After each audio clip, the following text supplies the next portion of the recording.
Novel मोहब्बत मन महरम, जिसकी राइटर है सुमेरा हमीद। इसकी ये 6ठी एपिसोड है और नावल सो फार बहुत अच्छा जा रहा है। बहुत ही इंस्पायरिंग और मोटिवेशन वाली कहानी है। अगर आप सुमेरा हमीद को पढ़ते हैं तो वो आपके अंदर उम्मीद भर देती है, पूरी उम्मीद कर देती हैं आपको हर उस चीज़ के लिए जिसके लिए आप मेहनत कर रहे हैं। एटलीस्ट मेरे केस में तो यही बात है, मुझे उनसे बहुत उम्मीद मिलती है। तो मैं तो नावल बहुत इंजॉय कर रही हूँ। तो आप भी चैनल सब्सक्राइब कीजिए, लाइक करें, शेयर करें और कमेंट में मुझे ज़रूर बताइएगा कि क्या आपको भी ऐसा लगता है कि आप मेरे राय से अग्री करते हैं या नहीं। ठीक है, तो नावल शुरू करते हैं। मामा, ये जो लड़की आपके साथ काम करती है ना, इसे किसी यूरोपियन मुल्क में होना चाहिए था। वो क्यों? अरे मामा, यकीन जाने मैंने अभी तक किसी लड़की को साइकिल के पीछे ऐसे बैठते नहीं देखा। सारे लाहौर में यही वाहिद लड़की होगी साइकिल के पीछे बैठने वाली। तुमने सारा लाहौर देख लिया? वो मुस्कराई। सारा नहीं देखा, जितना भी देखा है इसमें वो वाहिद है। शाहिरा कायदे आज़म जैसी पुररौनक सड़क पर वो साइकिल पर बैठकर सफ़र करती है। बहुत एतमाद है उसमें। एतमाद नहीं फरजाम, वो उन बातों को मामूली जानती है। अगर वो पाकिस्तानी माशरे में ना होती तो ख़ुद साइकिल चलाया करती, बस की कंडक्टर भी बन जाती, स्कूल बस चलाती। इसीलिए तो कहा है कि इसे यूरोप में होना चाहिए था। इतनी लंबी चादर लपेट कर वो पीछे बैठती है। किसी दिन साइकिल में चादर फंसी ना तो जिस सड़क पर वो गिरेगी उस पर से मर कर ही उठेगी। ऐसा ना हो पागल। अरे मामा, मेहनत से काम करने वालों के लिए पाकिस्तान बहुत सख्त मुल्क है, औरतों के लिए ख़ास तौर पर। इज़्ज़त भी संभालो, कपड़े भी और अना भी। इन मामलात में पाकिस्तानी औरत दुनिया की दूसरी औरतों से ज़्यादा मेहनती है। और अगर इस औरत का माशरा ज़रा सा साथ दे दे तो ये औरत कहाँ से कहाँ जा पहुँचे। तुम्हें वो साइकिल पर बैठी अच्छी नहीं लगती?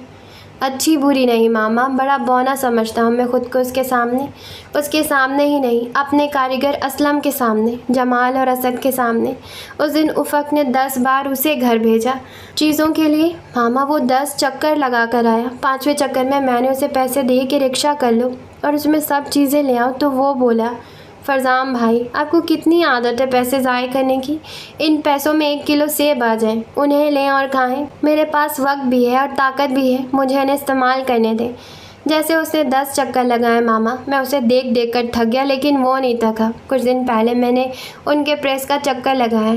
इतनी गंदी जगह पर प्रेस है मामा कि बता नहीं सकता। 2 फिटी गली होगी जिसमें से गुजर कर आगे प्रेस खाना था, और इतनी बदबू और गर्मी वहाँ। असद इतना प्यारा लड़का है, नीली आंखें हैं उसकी, इतना खूबसूरत है कि बता नहीं सकता। मुझे बहुत तरस आया उसे इतने गंदे हुलिये में वहाँ देखकर। मैंने जमाल से कहा कि मैं उसके लिए किसी और नौकरी का पता कर दूँ, तो कहता है कि हमारे मालिक ने हमेशा हमारे सर पर हाथ रखा है। आजकल वो बीमार है, उनका काम हम संभाल रहे हैं, ऐसे उन्हें छोड़कर कभी नहीं जाएंगे।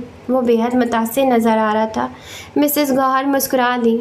मामा, मैंने आपको कभी बताया नहीं, लेकिन मैं अपनी ज़िंदगी के इस तरह बदल जाने पर बहुत दुखी था। बरतानिया से निकाले जाने पर, इस बिना बिजली के मुल्क में रहने पर। और अब मैं बहुत शर्मिंदा होता हूँ, क्योंकि लाखों से कमतर होकर करोड़ों से मैं बेहतर ही रहा। मैंने ज़िंदगी में कभी कोई उसूल और फ़लसफ़ा नहीं बनाया। जमाल के पास उसूल हैं, असद के पास भी हैं, मास्टर जी और असलम के पास भी हैं, और पानी बेचने वाले बच्चे तक के पास उसूल हैं, लेकिन मेरे पास नहीं मामा। जब हम एक पूरा आसाइश ज़िंदगी गुजारते हैं ना, तो हम सिर्फ चीज़ों के नाम और उन्हें इस्तेमाल करना सीखते हैं, लेकिन जब हम जद्दोजहद में आते हैं, मसाइब का शिकार होते हैं ना, तो ही हमें अपने असल और नकल का पता चलता है।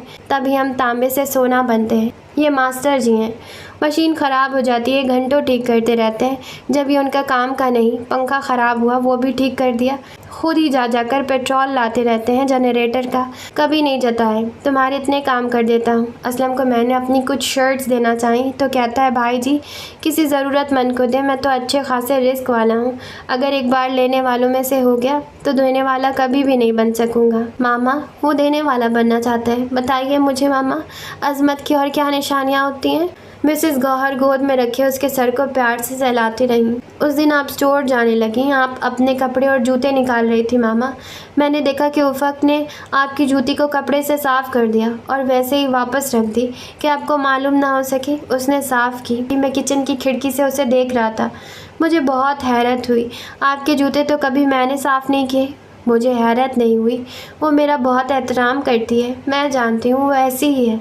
वो जैसी भी है, ऐसे बने बनाए तो पैदा नहीं होते ना, ऐसा तो ख़ुद को बनाना पड़ता है। अब आप मुझे बताइए कि क्या मैं कुछ कुछ उन सब के करीब का हो सकता हूँ? मेरा बेटा प्यारा है। उन्होंने उसकी पेशानी पर प्यार किया। फरजाम ने कॉलेज में बीएससी करने के लिए एडमिशन लिया है। उसके पास अब इतना वक्त होता है कि वो कॉलेज जा सके। आमदनी भी अच्छी हो गई है। कॉलेज से आकर वो ऑर्डर्स लेने के लिए चला जाता है। दूसरा लड़का उन ऑर्डर्स को सप्लाई कर देता है। बाकी लोगों से मिसेस गौहर फ़ोन पर रब्ता कर लेती हैं या ख़ुद चली जाती हैं। अब उनके पास 4 कारीगर और 3 मास्टर्स हो गए हैं। बहुत सी बड़ी दुकानों वाले उन्हें घर आके ऑफिस में आकर मिल लेते हैं। वही सब हिसाब किताब हो जाता है। लड़कियों के लिए कपड़े के बने पाउच का काम भाभी के सुपुर्द था। ये उनके कपड़ों में मुफ्त का आइटम था जो उन्होंने शामिल किया था। उस आइटम के शामिल करने से उनके कपड़ों की मांग में इजाफा हुआ था। छोटी बच्चियों को हैंड बैग और पर्स का बहुत शौक होता है, तो उससे कपड़े की फ़रोख्त में वाज़ेह फ़र्क आया। कपड़े के ये पाउच किसी वक्त में उफ़क़ और भाभी ने दर्जनों के हिसाब से बनाए थे। ये पाउच दुल्हनों के लिए बनवाए जाते थे। इसने मिसेस गौहर को बच्चियों के लिए छोटे साइज़ में बनाने का मशवरा दिया, जो उन्हें अच्छा लगा और उनका आइडिया मकबूल हो गया। ये आइडिया फ़ौरन ऑर्डर्स के साथ ज़्यादा मकबूल हुआ। उन्हें थीम बताई जाती और एक से पाउच बनवाए जाते। उनका ये आइटम रेडीमेड कपड़ों के साथ मुफ्त था, लेकिन जब उन्हें थीम बताई जाने लगी तो उसका मुआवजा भी दिया जाने लगा, उनकी पसंद के ऐन मुताबिक। ये काम बनने का वक्त है। मिसेस गौहर बहुत खुश थी। क्या मतलब? इंसान पर एक वक्त ऐसा आता है कि सब कुछ बिगड़ता ही चला जाता है। लाख कोशिश पर भी उस वक्त के असरात ही कुछ ऐसे होते हैं, और ऐसे ही एक वक्त ऐसा आता है कि सब कुछ संवरता चला जाता है, हर बिगड़ी बात बनने लगती है। तो ये वक्त काम बनने का है। हमें और आइडियाज़ पर काम करना चाहिए। मसलन उसने पूछा, तुम भी सोचो उफ़क़, क्या होना चाहिए? मैं तो एक अरसे से सेल का सोच रही हूँ। सेल का? जी, हम एक ही कीमत पर कपड़े तैयार करते हैं, मुनाफा रखकर सेल लगाते हैं। वो सोचने लगी, उसके लिए अलग से तैयारी करनी होगी, जगह भी ढूंढनी होगी। फरजाम से कहती हूँ मालूमात करे, अगर किसी बड़े इवेंट से स्टॉल मिल जाए तो बहुत ज़बरदस्त रहेगा, उससे हमें बहुत फ़ायदा होगा। जी हाँ। उफ़क़, फिर तुम कुछ डिज़ाइन रेडी करो, कुछ पुराने प्रिंट निकालो, उनमें थोड़ा बहुत ऐड करो, देखते हैं उनका क्या बन सकता है। उफ़क़ बड़ी डिज़ाइन बुक उठा लाई। उनमें से उनके तैयार करदा डिज़ाइन नमूने मौजूद थे। फरजाम को सेल के बारे में बताकर वो सब उसके लिए तैयारी करने लगे। फरजाम ने एक स्टॉल सनती नुमाइश में बुक करवा लिया। नुमाइश 10 रोज़ा थी, और अब ये उन्हें पहले दिन के बाद मालूम होना था कि उन्हें किस कदर स्टॉक रेडी रखना चाहिए, लेकिन इस वक्त वो स्टॉक रेडी कर नहीं सकते थे। अब वो ये भी नहीं चाहते थे कि वो इतना कम हो कि उन्हें मुनाफा ही ना हो, और इतना ज़्यादा भी ना हो कि फ़रोख्त ना होने की सूरत में उल्टा उन्हें नुकसान ही हो जाए। लेकिन शायद मिसेस गौहर ने ठीक ही कहा था कि ये वक्त काम बनने का है, तो उनका काम बन गया। 10 रोज़ रात दिन उनके स्टॉल पर रश रहा। इब्तिदाई 4 दिनों में ही उन्हें मटीरियल की कीमत वसूल हो गई। अगले 2 दिनों की कीमत से स्टॉल की बुकिंग के लिए अदा किए गए पैसे पूरे हो गए, और बाकी के 4 दिन का मुनाफा उनकी जेब में आया। 10 दिनों में स्टॉल के लिए सब ने काम किया। फरजाम, असलम, जमाल सब सामान लाए, स्टॉल को डेकोरेट करते। मिसेस गौहर भी वहीं मौजूद रहती। असलम और फरजाम ने सेल्समैनी की। उफ़क़ घर में होती और तरतीब से हर दिन का सामान अलग करके पैक करती। सेल कामयाब तरीन रही। साथ उन्होंने पैम्फलेट भी बांट दिए, जिसमें उनके फ़ोन नंबर्स और एड्रेस था। ऐसे कपड़े की ख़रीदारी के लिए उनसे कभी भी रब्ता किया जा सकता। गाहे बगाहे औरतें उनके पास ख़रीदारी के लिए आ जाती, कुछ ऑर्डर्स दे जाती, फ़ोन पर राब्ते रहते।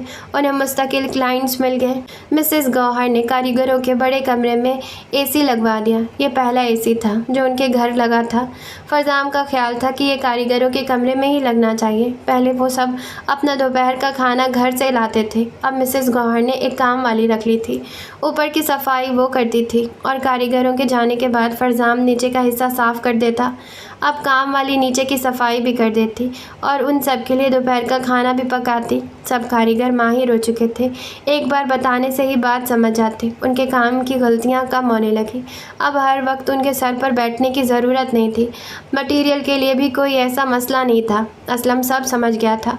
वो और फरजाम जाते और मटीरियल ले आते। कभी कभी उफ़क़ और मिसेस गौहर असलम को लेकर चली जाती। आए दिन मार्केट में नई से नई चीज़ें मौजूद होती। वो फिर वही तय कर लेती कि कौन सी नई चीज़ें शामिल करनी है और कितनी। मिसेस गौहर के तैयार किए गए मलबूसात में एक ही बात थी जिसे ख़ास पसंद किया जाता था, वो थी नफासत। वो बच्चियों के मलबूसात को उनकी उम्र के मुताबिक ही नफीस और नाजुक सा तैयार करती थी और बकौल उनके रेगुलर कस्टमर्स उनके कपड़े में बच्चियां बहुत आराम महसूस करती थी। कपड़े संभालने में उन्हें कोई ऐसा मसला नहीं होता था। एक बात बताइए। जी, वो ज़रा परेशान सी हो गई। मामा को आपके काम में ढूंढने से भी खामी नज़र नहीं आती, कहती हैं बहुत खपती है परफेक्शन के लिए उफ़क़। जी, उस जी से उसका मतलब था, तो अब क्या हो गया? लेकिन यहाँ क्या हुआ? उसने रजिस्टर उसके सामने रखा। रजिस्टर सिर्फ गोल गोल दायरों से भरा हुआ था। उसने लेटर टू एडिटर लिखकर दिखाया था। मुसलसल 3 दिन से ये लेटर गोल गोल दायरे ले रहा था। मैंने इतनी अच्छी तरह से याद किया था। सर झुका हुआ था, नज़रें रजिस्टर पर थी। बीए में आप इंग्लिश को याद करेंगी? ये मुझे नहीं आती, तो फिर याद ही कर लेती हूँ। उसके अंदाज़ पर एक जानदार कहका उसके अंदर ही दम तोड़ गया। ये आपको कब आएगी? भाभी कहती हैं सब कुछ याद कर लो, बस इंग्लिश में पास होने तक नंबर ले लो, फिर उन लेटर्स और मजमूनों को कौन पूछेगा। भाभी ने तो कमाल का मशवरा दिया है, लेकिन आप क्या सिर्फ पास होना चाहती हैं? उफ़क़ के नादिर ख़यालात उसे अब मालूम हो रहे थे। जी, सर भी हिला दिया। सिर्फ पास? जी, सिर्फ पास, कहते वो थोड़ा उलझ भी गई। तो आप बीए में कामयाब होना नहीं चाहती? पास होना तो चाहती हूँ, और कामयाबी किसे कहते हैं? सिर्फ सोचा, पूछा नहीं। पास होने में और कामयाब होने में बहुत फ़र्क होता है। पास होना किसी भी तरह चंद नंबर्स लेना और बस निकल जाना। कामयाब होना उस पर मुकम्मल गिरफ्त रखना। ये गिरफ्त कभी दोबारा फ़ेल होने नहीं देती। चंद नंबर्स लेकर पास होना तो बहुत शर्मिंदगी वाली बात है। अगर मुझे मेरी किताब ठीक तरह से ना आती हो और मैं फ़र्स्ट आ जाऊँ तो मैं अपनी डिग्री को फाड़ कर फेंक दूँ। खुद को पास करवाना अहम नहीं, खुद को सब कुछ सिखाना अहम है। मास्टर जी कोई कपड़ा गलत सी देते हैं तो आप और मामा उसे बार बार उनसे सिलाई करवाती हैं जब तक आपको उसमें मतलूबा परफेक्शन नज़र नहीं आ जाती। मतलूबा परफेक्शन हर इंसान को अपने अंदर रखनी चाहिए। हर काम में आपकी इतनी परफेक्शन और इल्म में इतनी लापरवाही। जी, वो बात को समझ गई और अब शर्मिंदा हो रही थी। दरअसल अब वो सिर्फ बीए पास करना चाहती थी, उसे एक डिग्री चाहिए थी। पहले कभी वो किताबों को चाट लिया करती थी, अब उसकी सारी दिलचस्पी सिर्फ़ और सिर्फ अपने काम के साथ थी। वो काम से नहीं थकती थी, 15 मिनट बैठकर पढ़ने से थक जाती थी। उसके हाथों, पैरों को, दिलो दिमाग को काम से इश्क हो गया था, क्योंकि ये वो वाहिद काम था जिसमें वो कामयाब हो रही थी। वो 1 इंच की गलती भी नहीं करती थी, कर लेती तो उसे ठीक करने में जुट जाती। और ये कुदरती बात है कि जो काम फल दे, तारीफ़ दे, इत्मीनान दे, उसे ही करते रहने को जी जाता है। अब उसका काम सिर्फ काम नहीं रहा था, लेकिन पढ़ना उसके लिए काम जैसा बन गया था, एक बोझ। वो डिग्री लेना चाहती थी ताकि बुरे वक्त में काम आ सके। उसने इतने बुरे वक्त देखे थे कि वो अब बहुत से काम इकट्ठे कर लेना चाहती थी जो उसके बुरे वक्त में काम आ जाएं। रात को वो 3 घंटे आराम से पढ़ सकती, लेकिन वो कपड़ों और मटेरियल के बारे में सोचती रहती, जहन में नित नए खाके बनाती रहती। अम्मा की तबीयत और सेहत काफ़ी बेहतर रहती, वो घर को देख लेती। जो कर्जा था वो भी उन्होंने अदा कर दिया था। घर के हालात कुछ बेहतर हो गए थे। वो शाम को घर आकर किताबें लेकर ज़रूर बैठ जाती, लेकिन पढ़ नहीं पाती। मिसेस गौहर ने फरजाम से कहा कि वो उफ़क़ की मदद कर दिया करे। उसने उसे कुछ अच्छी ग्रामर की किताबें ला दी। वो एक बाब उसे पढ़ा देता, बता देता कि उसमें उसे क्या क्या कैसे कैसे करना है। टॉपिक दे देता जिस पर उसे मजमून लिखना होता, और वो याद करके मजमून उसे लिख कर दिखा देती। वो रेफरेंस तक याद करती थी, एक पैरा अपने अल्फाज में नहीं लिख सकती थी। हम कोर्ट्स की किताबों को छोड़कर सिर्फ ग्रामर कर लें अभी, पास होने के लिए नहीं, इंग्लिश पर गिरफ्त करने के लिए। उसने इस बात में सर हिला दिया। और वो क्या करती? नहीं करना भी चाहती तो भी हाँ करना पड़ता। उसकी ग्रामर शुरू हो गई, हर लाइन पर क्रॉस लगने लगे। आपने प्रैक्टिस नहीं की ना? की थी, 2 घंटे की थी। उसने प्रैक्टिस ज़रूर की थी, लेकिन 2 घंटे नहीं। उसके पूछने पर वो डर गई थी, उसके सामने शर्मिंदा होना नहीं चाहती थी। मुझे तो कोई एतराज़ नहीं है, आप यू के साथ इसका इस्तेमाल कर लें, आई के साथ आर का, वाई के साथ एम का, लेकिन पेपर चेक करने वाले पर बहुत बुरा असर पड़ेगा। और अगर ये इस्तेमाल आपने पब्लिक में किया तो सब हंस हंस कर लोट पोट हो जाएंगे। शर्मिंदगी से वो उसकी तरफ देख भी नहीं सकी। एफए में भी उसने इंग्लिश के साथ यही किया था, याद कर कर के लिखती रही थी, थोड़ी बहुत ग्रामर करने की कोशिश की थी। फिर भाभी ने कहा, क्यों इतना हल्कान होती है, याद करती जाओ। सब जो याद किया था उसमें यह नहीं मालूम था कि आई के साथ किसका इस्तेमाल करते हैं। माजी क्या है, माजी बईद किसे कहते हैं, फ़ेल हाल का इस्तेमाल कहाँ करना है। फरजाम ने उसे यू और आई का समझाकर 200 फ़िक्रे लिखने के लिए दे दिए। ग्रामर की किताब उसके हाथ में दे दी और अगले दिन काम करके लाने के लिए कहा। उफ़क़ छुट्टी के वक्त से 15 मिनट पहले ऑफिस में ही उससे पढ़ लिया करती, बाकायदगी से नहीं, कभी कभार रात गए तक वो 200 फ़िक्रे लिखती रही। अगले दिन में से सिर्फ 40 ही ठीक निकले, लेकिन इससे ये हुआ कि आई एम और यू आर के इस्तेमाल को अच्छी तरह सीख गई। सीखने और मेहनत करने से सब कुछ आ जाता है। उसे ग्रामर करने में मज़ा आने लगा। रोज़ रात को वो 200-250 फ़िक्रात लिख कर ही सोती। गलतियाँ होती रहती, उसकी दुरुस्ती भी होती रही और वो एक आध लाइन अपने अल्फाज में लिखने लगी। नींद उसे वैसे ही नहीं आती थी। दिन भर के काम से थक जाती, लेकिन आराम नहीं करना चाहती थी। वो अपनी तामीर को मुकम्मल और मजबूत करना चाहती थी, ताकि दोबारा उसे सड़कों पर भागना और किसी कोने में बैठकर रोना ना पड़े। मामा सच बोलेंगी? मिसेस गौहर ने फ्रेश जूस का घूंट लेकर उसे देखा। चाहो तो झूठ भी बोल सकती हूँ। दोनों आमने सामने डिनर टेबल पर एक अच्छे होटल में बैठे थे। फरजाम उन्हें अपनी बाइक पर बिठा कर लाया था। वो कभी बाइक नाम की चीज़ पर नहीं बैठी थी। आगे पीछे से 2 लोग भी उन्हें पकड़ कर बैठते तो भी उन्हें यही खौफ रहता कि वो गिर जाएंगी। फरजाम उन्हें ज़बरदस्ती बिठा लाया। साइकिल चलाने वाले भी उनसे आगे निकल गए और मिसेस गौहर का ख्याल था कि वो बहुत तेज़ चला रहा था। सिर्फ फरजाम की खुशी के लिए वो बैठ गई थी। अगर मैं कहीं जाना चाहूँ तो अब क्या कहेंगी? मिसेस गौहर ज़रा सी देर के लिए खामोश हो गई। तुम्हें आज़ादी है जाने की, जहाँ चाहे जाओ और अपना करियर बनाओ। मैंने आपसे पहले ही सच का पूछा था। आपको इस सवाल का जवाब हर हाल में सच ही देना होगा। आप मेरे जज्बात को एक तरफ रख दें। मैं और आप 2 लोग बन जाते हैं, माँ बेटा नहीं। अब ये 2 लोग सिर्फ सच बोलेंगे, सिर्फ सच। उन्होंने एक लंबी सांस ली। मैं अकेले नहीं रहना चाहती फरजाम। पहले तुम्हारे बाबा गए, फिर अहमद चला गया, फिर अहमद को हमें छोड़ना पड़ा। मैं अपनी ज़िंदगी को कितना भी फाल कर लूँ, लेकिन उन 2 लोगों के ना होने से अंदर बहुत से हिस्से जामिद हैं। अगर तुम स्टडी के लिए कहीं जाना चाहते हो तो हम प्लानिंग कर सकते हैं। कैसी प्लानिंग? कोई भी। ये कहते उनकी आवाज़ धीमी पड़ गई। मेरे साथ चली जाएंगी, फिर सब कुछ छोड़ छाड़ कर? तुमसे ज़्यादा कुछ भी कीमती नहीं। मैं अकेले नहीं रहना चाहती। मैं आपको अकेले छोड़ना नहीं चाहता। तुम कहाँ जाना चाह रहे थे? अमेरिका अप्लाई कर दिया है, ऑनलाइन कुछ टेस्ट भी दिए हैं। उम्मीद है हाफ स्कॉलरशिप मिल जाएगी। बहुत ब्राइट चांस है, तुम्हें मिस नहीं करना चाहिए। आप अस्थमा की मरीज़ हैं। मैं ख़ुद को संभाल सकती हूँ। हर बार मैं आपको इन्हेलर ढूंढ कर देता हूँ। अब मैं याद रखना शुरू कर दूँगी। इस बात के बाद दोनों काफ़ी देर तक खामोश से खाना खाते रहे। मैं उफ़क़ से शादी कर लूँ? मिसेस गौहर ने अचंभे से उसकी तरफ देखा। आपको ठीक नहीं लगी मेरी बात? उनके ऐसे देखने पर वो घबरा गया। अरे नहीं मामा, मेरा कोई चक्कर वक्कर नहीं है उसके साथ। मोहब्बत करते हो उससे, या तुम्हें भी बहुत खूबसूरत लगती है? मोहब्बत कैसे करूं? मोहब्बत से तो बहुत नफ़रत है मुझे। वो आपके साथ रहेगी, आपका ख्याल रखेगी, आपका बहुत एहतराम करती है। वो अच्छी लड़की है, कम से कम भाभी की तरह किसी तकलीफ़ का बाइस नहीं बनेगी। इस्तेमाल कर रहे हो उसे? मिसेस गौहर को बेटे की ये बात बुरी लगी। आप तो मुझे गलत ही समझे जा रही हैं। आप ही ने तो कहा था कि चीज़ों के साथ साथ इंसानों में भी खूबियाँ देखो, फिर उन्हें अपने करीब आने दो, और ये कि ख़ुद के साथ साथ अपने साथ जुड़े लोगों का ठीक होना भी ज़रूरी है। मामा, मैं एक ही लड़की को जानता हूँ, फ़क को। वो 2.5 साल से हमारे पास काम कर रही है, सारा दिन यहीं रहती है। जिन लड़कियों का मैं एकेडमी में उस्ताद हूँ, वो तक मुझे चुटकी भरने से बाज नहीं आती। आते जाते कोने मार देती है। कॉलेज की जो लड़कियाँ मेरी दोस्त हैं, वो सिर्फ दोस्त रहना नहीं चाहती, रात भर मुझसे बात करना चाहती हैं। उन सब हालात को देखकर मुझे तो लगता है कि मैं तो ऑल टाइम हिट बॉय हूँ, बहुत ख़ास, बहुत अहम। लेकिन उफ़क़ के लिए मैं मैडम का बेटा हूँ, और जब उसे पढ़ाता हूँ तो सिर्फ उस्ताद हूँ। तो ये खूबी शराफत बहुत अच्छी चीज़ है। क्या ख्याल है आपका? सर हिलाकर सिर्फ उसे देखा, यानी उसकी बात से इत्तेफाक है।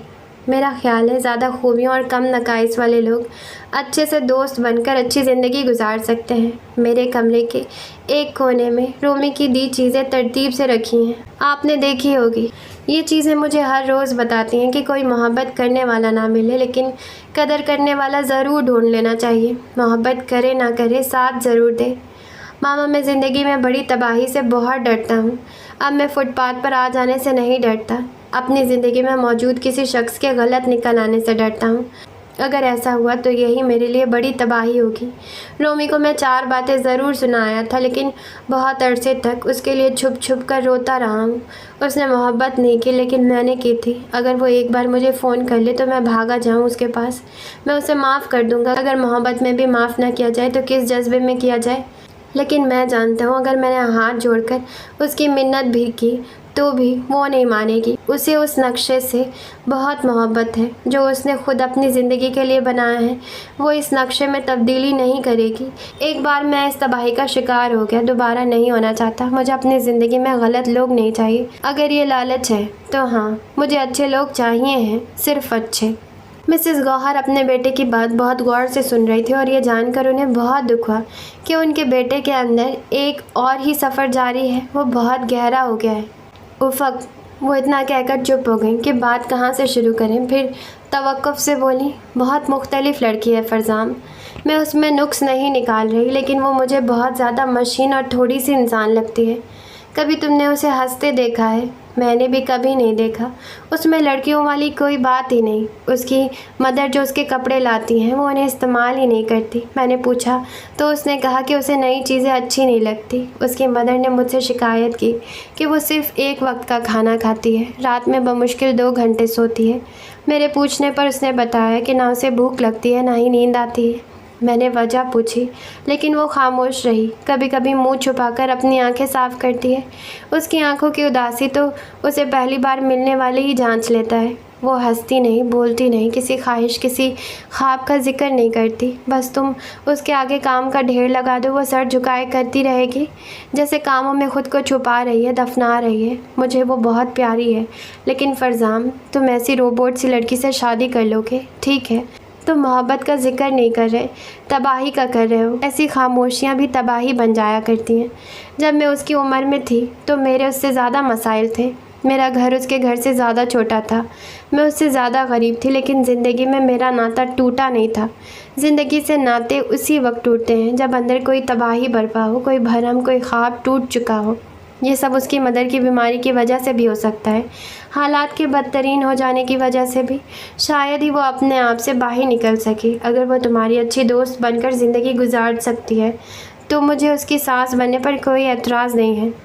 ये सब बातें जो फ़रज़ाम की माँ उससे कह रही थी, उन बातों पर उसने गौर नहीं किया था।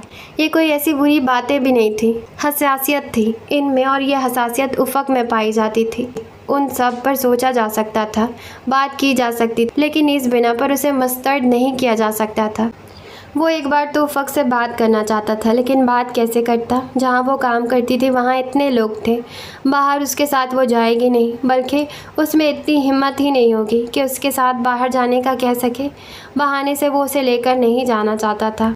माँ उससे ये कहती अच्छी नहीं लगती थी कि उफ़क जाओ, ज़रा फ़रज़ाम के साथ चाय पियाओ, या वो तुमसे कुछ कहना चाहता है। इसी आलम में चंद दिन गुजर गए। इत्तेफाक से इतवार को शाम के वक्त एक फुटपाथ पर उसे वो खड़ी नज़र आ गई। वो झुककर कुछ मैगज़ीन्स देख रही थी।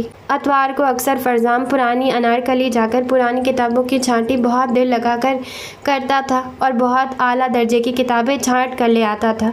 वो काफ़ी देर तक एक स्टॉल पर किताबों की वर्क गर्दानी कर रहा था। ज़रा दूर उसे वो भी नज़र आ गई। वो जल्दी जल्दी सभी मैगज़ीन्स देख रही थी, जैसे उसे ख़ास चीज़ की तलाश हो। उसके करीब आ गया और सलाम किया। कुछ ख़ास ढूंढ रही हैं? उसके हाथ में फ़ैशन मैगज़ीन्स थे। उफ़क ने जज़्बात में सर हिलाया। मैं मदद कर दूँ?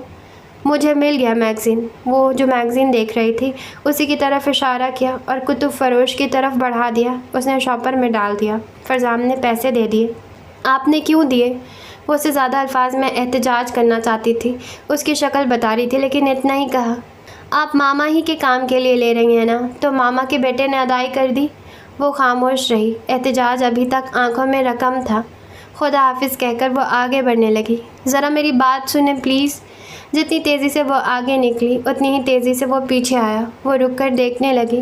पूछा नहीं कि क्या बात है। कि उस तरफ उसने हाथ से उस तरफ इशारा किया। रिगल के पास एक बहुत अच्छा टी कॉर्नर है, आप चलेंगे मेरे साथ माँ? इतना कहकर वो डर भी रहा था कि वो मैडम के बेटे के ये पूछने पर उसे लफंगा समझकर थप्पड़ ही न मार दे।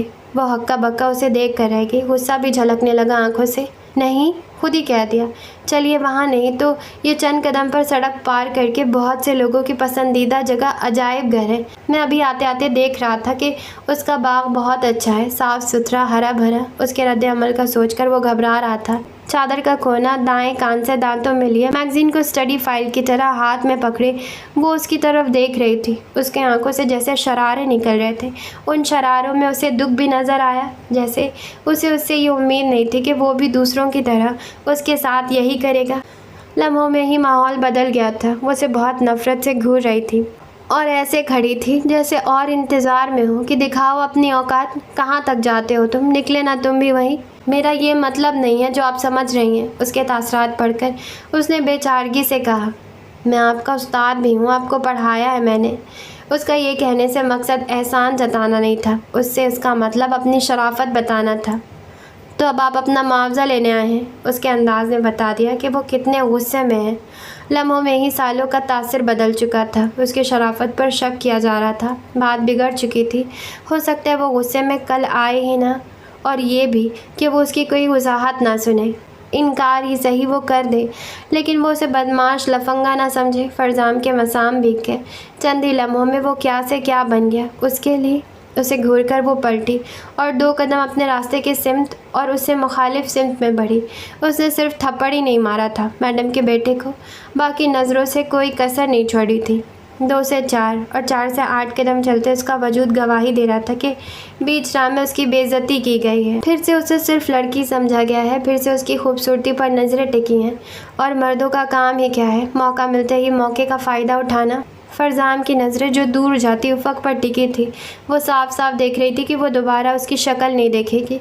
उसने उसके साथ कुछ ठीक नहीं किया। जो उफ़क़ को समझना था वो समझ लिया, लेकिन उसने उसे पूरा सुना नहीं। भीड़ में तेज़ी से जगह बनाती वो जा रही थी। फरजाम को अंदाज़ा नहीं था कि ये सब ऐसे हो जाएगा, लेकिन अगर अब ये ऐसे ही था तो वो ऐसे ही नहीं छोड़ेगा। वो भी उसके पीछे लपका। आवाज़ें देकर उसे रोक नहीं सकता था। जगह बनाता तेज़ी से उसके पीछे जाने लगा और तकरीबन भागते हुए एक साइकिल वाले की टक्कर से बचते हुए वो उसके पीछे से ऐन उसके सामने जाकर खड़ा हो गया। मैं तो तुमसे शादी करना चाहता हूँ उफ़क़, उसने फ़ौरन कह दिया, बेहद संजीदगी से कहा उसकी आंखों में देखकर। मतलब तुम गलत समझ रही हो मुझे। मैं फ़्लर्ट नहीं कर रहा, तुम्हारा इस्तेमाल नहीं कर रहा, वक्त गुजारी नहीं चाहिए। उन मर्दों में से नहीं हूँ, उस नज़र वाला भी नहीं हूँ, मुझे वैसा ना समझो। करीब से एक मोटरसाइकिल पोंपो करती गुजर गई। पुरानी अनारकली की अतवार बाज़ार की भीड़ भाड़ में, स्टॉलों पर, बाजी आपा खाला की आवाज़ों में, ट्रैफिक के शोर में, हुजूम की भनभनाहट में उफ़क़ को ये आवाज़ बहुत बुरी लगी। शादी करना चाहता हूँ। उफ़क़ ने उसकी तरफ ऐसे देखा जैसे दरअसल वो उसे बता रहा हो कि तुम्हारे पैरों के नीचे ज़मीन फट रही है। देखो देखो, तुम नीचे धंसती जा रही हो, ये ज़मीन तुम्हें निगल लेगी। मामा ने कहा है कि मैं पहले तुमसे बात कर लूँ। उसने लफ्ज़ मामा का सहारा लिया ताकि वो यकीन कर ले कि उस सब का माँ को भी मालूम है और वो उसे उल्लू नहीं बना रहा। मैं तो सिर्फ बात करने के लिए कह रहा हूँ, मेरा मकसद गलत नहीं था। वो जल्दी जल्दी बताने लगा कि मबादा वो फिर भाग ही न जाए। एक आदमी फरजाम से टकराया और फरजाम ज़रा सा लुढ़क कर सीधा होकर खड़ा हुआ, लेकिन उफ़क़ नामी बुत वैसे ही खड़ा रहा जैसे कुछ सुन नहीं रही और उसके सामने कोई अपने बोलने का शौक़ पूरा कर रहा है। जैसे वो दुकान के बाहर जनाना रेडीमेड कपड़े पहने प्लास्टिक की औरत खड़ी है जिसका ताल्लुक़ बाज़ार से तो है लेकिन ज़िंदगी से नहीं। उफ़क़, फरजाम को उसे आवाज़ देनी पड़ी। वो दोनों आमने सामने रश में और कितनी देर खड़े रह सकते थे। वो चौंकी और फरजाम की तरफ देखे बगैर जल्दी से ज़ीली सड़क की तरफ मुड़ गई। नीली गुंबद की तरफ जाने वाली सड़क पर वाकई उसके पैरों तले की ज़मीन फट रही थी और वो धंसती ही जा रही थी। आखिर वो धंस क्यों रही थी? पाताल में क्यों जा रही थी? उसे कौन नीचे ही नीचे खींच रहा है? अमान से तो वो नफ़रत करती थी, है ना? फिर फरजाम जैसे लड़के के मुंह से शादी का सुनकर वो पाताल की तरफ क्यों जा रही? चाल में तेज़ी आ गई। नीले गुंबद की तरफ थोड़ा और फासला तय हुआ। ज़रा और आगे एक और सड़क तक। अमान नामी दलदल ने एक बार निगल तो लिया था उसे। उसके हाथों अपनी इज्जत तार तार करवा तो चुकी थी। अब वो क्यों उसी शख्स के नाम पर अंदर धंसती जा रही थी? शादी के नाम पर उसे क्या याद आ गया है? अब वो क्या कुछ और बर्बाद करेगा।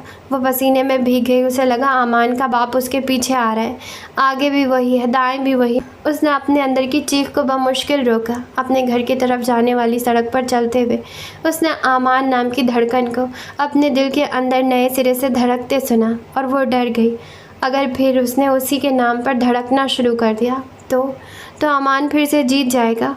वो उसे धोखा देने उसके अंदर फिर से आ गया था। इस बार वो ये धोखा नहीं खाएगी। अपने घर के गली के सिरे पर वो रुक गई। वापस पलटी तो 10 कदम के फासले पर फरजाम खड़ा था। दोनों ने एक दूसरे को देखा। वो गड़बड़ा गया। जिस हालत में वो तेज़ी से उसके पास से निकली उसका सोचकर फरजाम उसके पीछे घर तक आ रहा था। वो चलती उसके करीब आई और आगे होकर चलने लगी। वो पीछे आने लगा। सड़क पार करके वो अजायब घर के हरे भरे बाग में आकर खड़ी हो गई। दोबारा उसने फरजाम की तरफ नहीं देखा। दरअसल वो किसी और तरफ देख ही नहीं सकती थी।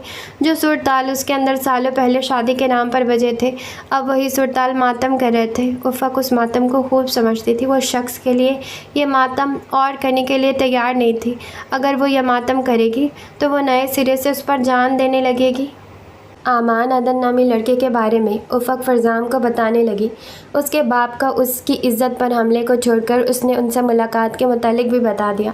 जब उसने बात ख़त्म कर ली तो उसने खामोशी साध ली कि क्या अब भी ये फरजाम नामी लड़का उससे शादी करना चाहता है। बहुत देर तक फरजाम भी खामोश रहा। मामा ने ठीक कहा था कि उफ़क़ के अंदर बहुत कुछ टूट चुका है।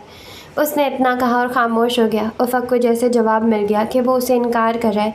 जिस तरह उसे उसके प्रपोज़ करने पर खुशी नहीं थी, ऐसे इनकार पर भी दुख नहीं था। उसे अदन का खौफ था कि वो फिर से उसके अंदर आन बसे, उसका ख्याल फिर न उसे आ ले।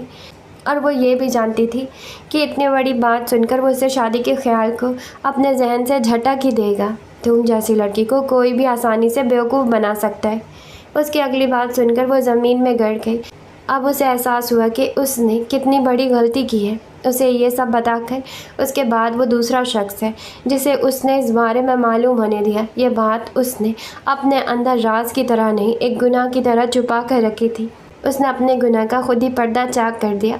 अब ये उसका मजाक उड़ाएगा। वो जो इसे समझ रहा था उसके उलट समझेगा। वो उठने लगी। जो छोड़ जाते हैं वो अपना नुकसान करते हैं। उठने के लिए पर तोलती उफ़क़ ने उसकी तरफ देखा। उस नुकसान पर उन्हें अफसरदा होना चाहिए, हमें नहीं उफ़क़। वो मुस्कुराया। उफ़क़ बैठ गई। फरजाम ने उसे रोमी के बारे में बता दिया। दो लोगों ने वहाँ बैठे बैठे ख़ुद को बयान कर दिया। उफ़क़ को अब ज़िंदगी में किसी मर्द की ज़रूरत नहीं थी। उसे तो ख़ुद को आमान से बचाना था। वो उस जैसे शख्स के लिए जोग लेना नहीं चाहती थी। फरजाम अपनी ज़िंदगी में ऐसे लोगों को शामिल करने से डरता था जो आए और फिर उसे छोड़ जाए और वो टूट जाए। वो दोनों फ़िलहाल अपने अपने अंदरूनी अदवार के ख़ात्मे के लिए एक दूसरे की तरफ बढ़ रहे थे। उन दोनों में मोहब्बत नामी एहसास कहीं भी नहीं था। मिसेस गौहर उफ़क़ के घर जाकर उसका हाथ मांग जिसे फ़ौरन कबूल कर लिया गया। जमाल और असद की खुशी का ठिकाना नहीं था। उन्हें इतना प्यारा भाईजान मिल रहा था। तय ये पाया कि फरजाम के जाने से पहले निकाह कर दिया जाए। फरजाम के कागजात में थोड़ी सी ही कमी बेशी रह गई थी जिनके लिए वो भाग दौड़ कर रहा था बरतानिया की तरफ से, जो उसका वीज़ा मंसूख किया गया था। उस वजह से उसे काफ़ी मुश्किलात का सामना करना पड़ा था। बहरहाल अब तो वो हर तरह की और हर मकाम पर अचानक से मिल जाने वाली मुश्किलात का आदी हो चुका था। कभी कभार ही मिसेस गौहर की अहमर से बात हो जाती थी। उन्होंने उसे फरजाम के निकाह में शिरकत की दावत दी। इतने पैसे लगाकर वो सिर्फ निकाह में शिरकत नहीं कर सकता था और फिर उसे डर था कि पैसों का तकाजा फिर से न कर लिया जाए। उसने बहाने से इनकार कर दिया। मिसेस गौहर ने कभी उसे ये नहीं बताया था कि उनका कारोबार कितना अच्छा चलने लगा है और उस कारोबार के लिए दोनों माँ बेटे और उनके होने वाली बहू ने कितनी मेहनत की है। उनका ख्याल था कि अगर उनका बेटा उनके बुरे वक्त में हिस्सेदार नहीं बना था तो अच्छे में भी बनना पसंद नहीं करेगा। अहमर अपनी मामा से ये नहीं पूछता था कि वो वहाँ कैसे और कहाँ रह रही हैं। पूछने का मतलब था फिर अमदाद भी करना। और अभी अभी उन्होंने बिल्डिंग का घर छोड़कर एक डबल स्टोरी घर लिया था। अब वो लेट्स में किसी को जवाबदा भी नहीं था कि तुम्हारे पास पैसे कहाँ से आए इतना बड़ा घर लेने के लिए, और नए मॉडल की कार तुमने कैसे ली, नए साल की छुट्टियों में तुम यूरोप कैसे घुमाए। अब वो वहाँ खुलकर पुरआसाइश ज़िंदगी गुजार रहा था। उसका अंग्रेज़ नुमा भाई सेकंड हैंड बैग चलाता रहा था। माँ 18 घंटे खड़ी होकर कटिंग करती रहती थी। लेकिन जो भी था वो मिसेस गौहर और फरजाम के लिए बहुत अच्छा था। वो एक पुरअसर ज़िंदगी नहीं गुजार रहे थे, लेकिन वो कमीने और गाज़िब नहीं बने थे। तो ऐसी आसाइशों से मेहनत और ख्वारी भली चीज़ों की तादाद में कमी हो जानी चाहिए, खूबियों की नहीं। नेकियों की तौफीक मिले ना मिले, गुनाह से दूरी की ज़रूर मिलनी चाहिए। मिसेस गौहर को इतना शौक़ ज़रूर था कि अमर अपने भाई की शादी में आ जाए। कम से कम कोई एक तो दूसरे की शादी में शिरकत कर ले, लेकिन तानिया के होते वो नहीं आएगा। जुमे के दिन दोपहर के वक्त बंद गली के हरे रंग के दरवाजे के घर में फरजाम अपनी छोटी सी बारात लेकर उतरा। उसने डिज़ाइनर सफ़ेद शलवार सूट पहना था, हल्के सुर्ख दुपट्टे को जो दूल्हे के लिए होते हैं, गले में एक बल देकर एक सिरा पीछे और एक आगे रखा था। इतनी सी ही तैयारी में वो शहज़ादा लग रहा था जो कश्मीर की कली को लेने के लिए आया था। बारातियों में सभी कारीगर और इस्तकबाल वालों में उफ़क़ के चचा, मामू, भाभी और चंद और लोग शामिल थे। जहेज़ के नाम पर दुआएं थीं और बरी के नाम पर फरजाम समर्द। उफ़क़ रुखसत होकर फरजाम के घर आ गई। फरजाम ने माँ को उफ़क़ के बारे में इसकी बताई कोई बात नहीं बताई, तो इसका ख्याल था कि ये अब बस उन दोनों का आपस का मामला है कि वो कैसे एक दूसरे को माजी की तकलीफ़ों से निकालते हैं। उफ़क़ ने मिसेस गौहर का लाया सुर्ख रंग का शरारा पहना हुआ था और वो बेहद खूबसूरत लग रही थी। उसकी खूबसूरती एक तरफ और उसका धुआं धुआं होता रूप एक तरफ। ख़ुद को नॉर्मल रखने के बावजूद वो वहशत ज़दा सी नज़र आ रही थी, जैसे अभी सब छोड़ छाड़ भाग जाएगी। मिसेस गौहर दोनों की तस्वीरें बना रही थी। फरजाम की दुल्हन के लिए उन्होंने थोड़े से जेवरात बना लिए थे, वो उन्होंने पहले ही उफ़क़ को दे दिए थे। उफ़क़ का हाथ अपने हाथ में लेकर वो काफ़ी देर तक उससे बातें करती रही। निकाह दोपहर के वक्त हुआ था और शाम तक उफ़क़ घर आ गई। रात को उन तीनों ने 5 स्टार होटल में डिनर किया। माँ को घर ड्रॉप करके वो ऐसी ही थोड़ी सी ड्राइव के लिए कार इधर उधर घुमाता रहा। अब ऐसा था कि इंसान बहुत से फ़ैसले बहुत मजबूती से तो कर लेता है, लेकिन जब उन फ़ैसलों के रास्तों पर से गुज़रता है तो मालूम होता है।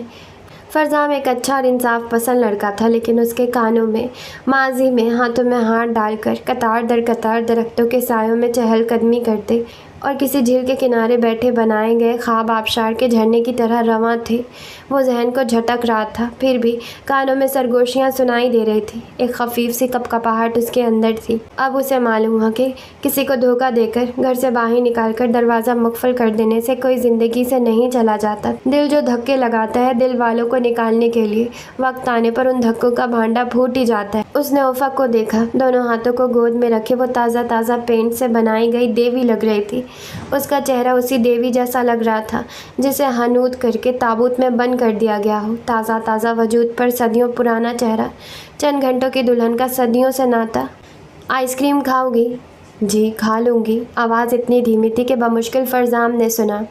मेरा ख्याल था कि तुम कहोगी मेरा खाने से ही पेट भर गया। वो हंसा ताकि वो भी हंसे। फिर मैं नहीं खाती। वो हंसी नहीं, संजीदा ही रही। वो उसके मजाक को समझी ही नहीं। जब तक तुम्हें हिस्से मज़ा आएगी, मेरी हिस्से मज़ा मर चुकी होगी। मैं तो तुम्हें 1-2 लतीफ़े सुनाने जा रहा था, लेकिन मुझे तो तुम्हें लतीफ़े समझाने भी पड़ेंगे। वो चुप रही, हौले से कभी कभी गोद में रखे हाथों को जुम्बिश दे देती। ऐसे सिमट कर बैठी थी जैसे बहुत खौफज़दा हो। बहुत बुरे वक्त पर उसे याद आ रहा था वो दूसरी बार किसी के साथ कार की फ्रंट सीट पर बैठी थी। पहली बार का बैठना याद आ रहा था। दोनों में खामोशी रही। बिना कहे दोनों ही समझ गए कि एक दूसरे के साथ जुड़े रिश्तों को समझने, उस रिश्तों को निभाने, दोस्त बनकर ही सही, साथ साथ खुशी खुशी ज़िंदगी गुजारने में उन्हें वक्त लगेगा। फरजाम के पास चंद हफ्ते ही थे। उसका वीज़ा आ चुका था। वो जाने की तैयारी कर रहा था। उफ़क़ ने अच्छे नंबरों से BA पास कर लिया था। उसे साथ ले जाकर उसने उसका पंजाब यूनिवर्सिटी ओल्ड कैंपस में एडमिशन करवाया था। वो चाहता था कि वो रेगुलर स्टडी करे। उफ़क़ का कहना था कि वो काम करना चाहती है, इस तरह यूनिवर्सिटी जाकर उसका बहुत वक्त सर्फ होगा। लेकिन फरजाम का कहना था कि वो अपनी ज़िंदगी में काम से निकल कर अपने लिए भी कुछ करे। क्लासेस शुरू होने में भी अभी वक्त था। फरजाम के जाने से पहले एक और पेशरफ्त हुई जिसने उनकी ज़िंदगी में थोड़ी और तब्दीली कर दी। उफ़क़ की अम्मा का घर एक बंद गली में था। उस गली के दोनों घर एक पार्टी मार्केट बनाने के लिए ख़रीदना चाहती थी। उस गली के सिरे पर सड़क थी और उस सड़क पर बहुत सी दुकानें थी। जो पार्टी वो जगह लेनी चाहती थी उसे रातों रात ही जगह चाहिए थी, इसीलिए उन्हें अच्छी खासी कीमत की पेशकश की जा रही थी। रकम इतनी अच्छी थी कि उनका रुकना सवाल ही पैदा नहीं होता था। बाहमी मशावरत से ये तय पाया कि उफ़क़ का ख़ानदान फ़िलहाल मिसेस गौहर के घर में रहेगा। आइंदा के लिए कुछ भी प्लान किया जा सकता है। दोनों घर बिक गए। भाभी मरकज़ी शहर से दूर 4 मरले के घर में चली गई। उफ़क़ का घराना मिसेस गौहर के घर में आ गया। जिस हॉल नुमा कमरे में सामान पैक करके रखा जाता, वहाँ लकड़ी से पार्टीशन करवा लिया गया। उनके पिछले घर से बड़ा और खुला कमरा बन गया। फरजाम ने एक बेड लाकर वहाँ सेट कर दिया। ऑर्डर लेने और सप्लाई करने की जिम्मेदारी जमाल ने संभाल ली।